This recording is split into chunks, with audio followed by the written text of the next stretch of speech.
this character that's being played on television by Donald Trump is not the real Donald Trump. The real Donald Trump is much more mild-mannered, very insecure, eager to be liked, very gracious to whoever he's hosting, because he wants them to like him.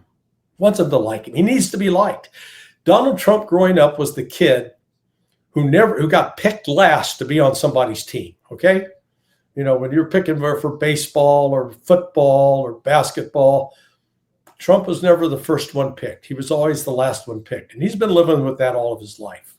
So that insecurity comes through. And Putin knows this. And Putin's not, even in public, he's not this aggressive son of a bitch. He maintains a cool, calm demeanor.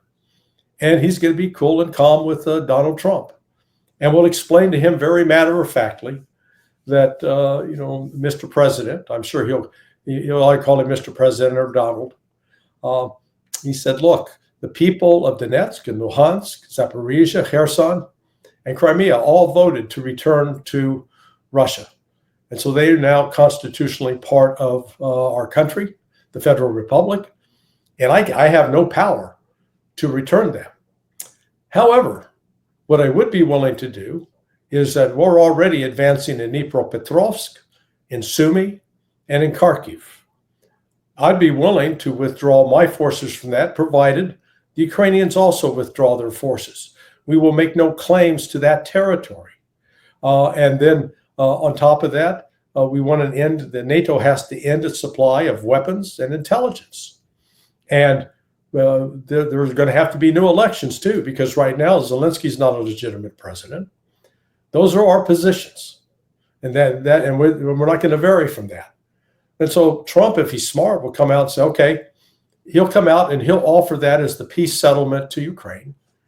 Ukraine will reject it, and then Putin will have told Trump, well, the war will continue. But at that point, at least Trump has an out. Now, will he take it? Yeah, right. That's the big question. I honestly can't tell you what he'll do, because what we're seeing between what he says, it's all over the board.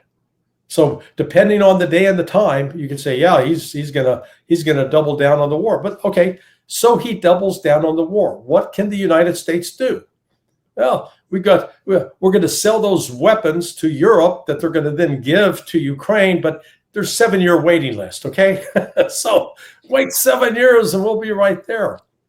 Meanwhile, Putin goes into this meeting knowing that the breakthrough that's taking place between Slavyansk,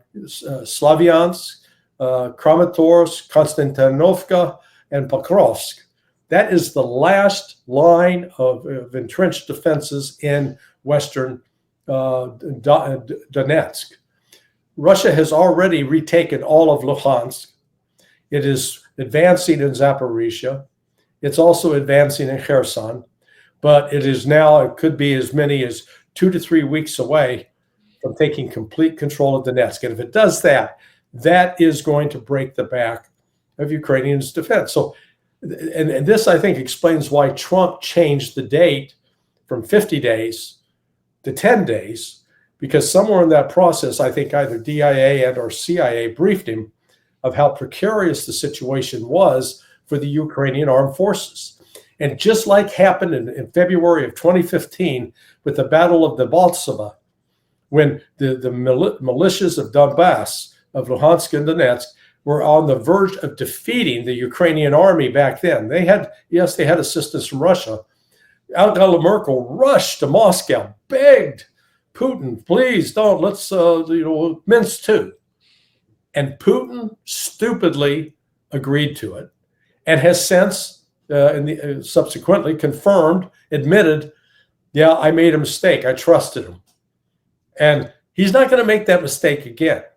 He's not going to agree to a ceasefire that, realizing that Donald Trump is like Wimpy from Popeye. Oh, I'll gladly pay you Tuesday for a hamburger today. No promises from Trump. And, it's interesting. that exchange I talked about before, where Trump was blasting Zelensky on 11 August, and now say it's 10 out of 10 here. What's not changed is Zelensky. So the same thing that Zelensky said that got Trump mad on the 11th of August is the same thing basically he said today. Ukraine must be discussed with Ukraine. We must support three-sided formats of the negotiations. There should be ceasefire, there should be security guarantees. President Trump said that he supports this, and about America's readiness to take part. And you have to wonder, did Trump really say that? And I think maybe the answer is yes. Yeah, I agree. Trump would have to say something against it, but that's almost the opposite of what he said just days before. Trump tells everybody what he thinks they want to hear, and he's always, because he's really not one to he played this character on The Apprentice where he'd fire people. But the reality is he doesn't like to fire people, and he doesn't like to have those kinds of confrontations. From what I've heard from people that have actually been around him and seen sort of the non-public Donald Trump, he really is. He's not a very decisive figure, but he plays this character in public, and it's an act. Let me ask you something, Larry. Let's go back further. Let's go back to I think the 27th or 28th of February, that infamous Oval Office exchange where Trump very much did get into an argument and a discussion because Zelensky, it seemed to me that he actually punked him and played him because he wanted that reaction, I think, and certainly with the vice president, and he just kept on going, et cetera. I thought at that time that's it. Yeah. Zelensky is through. He is out. Trump will never have anything to do with him again. And yet, after Zelensky left there and went to Europe and was feted like a conquering hero by most of Europe, he never changed his position on any of those things. He didn't go over to Trump's side. Trump looks like he's going over to Zelensky's side. Every time there's a disagreement, Trump seems to go back to Zelensky. What do you make of that? Well, again, you make the most accurate point. The one who's been consistent throughout, not changing his position. Oh, actually, there are two. Vladimir Putin and Volodymyr Zelensky, whereas Donald Trump's he's the political chameleon, depending on who's the last person that he talked to. And frankly, I also think, as we've discussed before, we're dealing with confabulation, and that's where somebody says things that they genuinely believe are true, but they turn out to be provably false, and there's no way you can correct them on that. So. Trump basically allowed Zelensky to disrespect him. Trump's team played it up as if Trump really threw him out of the White House. And, well, boy, we told him who's boss. And yet, who continues to supply weapons? Trump does. Who continues to supply money? Trump does.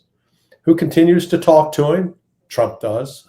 So, and if you're the Russians, you're just watching this. They just... Again, they listen to what Trump says, but they watch what he does. And his actions speak louder than words. And listen, there's a litany of actions since then that we can point to that have U.S. fingerprints on it. The failed assassination attempt of Putin late May, flying into Kherson. The June 1st spiderweb attacks on strategic bombers in Russia. The June 13th decapitation attack in Iran, using the same techniques that were employed in Russia, showing the connection between the two. The deployment of nuclear bombs for the first time in 17 years to Europe, including to Lakenheath in England, allowing General Christopher Donahue at USUCOM to go out and talk openly about invading Ukraine. Intervening in Armenia and Azerbaijan under the auspices of making peace, when in fact the United States has no national security interest there other than using those two nations as a platform for attacking Russia. And so if you're Russia watching all of this, where do you come away and point to me one thing that Donald Trump has done to signal, hey, Russia, I'd like to be your friend? Hasn't sent a box of candy, no bouquet of flowers, hasn't even offered to go out for dinner and pick up the tab. I guess we'll see. But we'll see if there's any baked Alaska on the menu coming up on Friday. But well played. Well played. Trying to be like you, man. Rarely works, but thanks for that anyway. Zelensky wasn't the only one that came out of that meeting talking about what Trump agreed to. It was also French President Emmanuel Macron. Le deuxième élément sur lequel les choses ont été très claires et exprimées ainsi par le président Trump, c'est que les questions territoriales qui relèvent de l'Ukraine ne peuvent être négociées, ne seront négociées que par le président ukrainien. Et c'est la position que nous soutenons. Elle a été très clairement exprimée par le président Trump et donc elle augure d'une réunion à venir. Bodes well for upcoming meetings. Gary, if you can pull that full screen up that I had there, where Russia today said they will not talk about, not that one. That's the other one. Not that one either.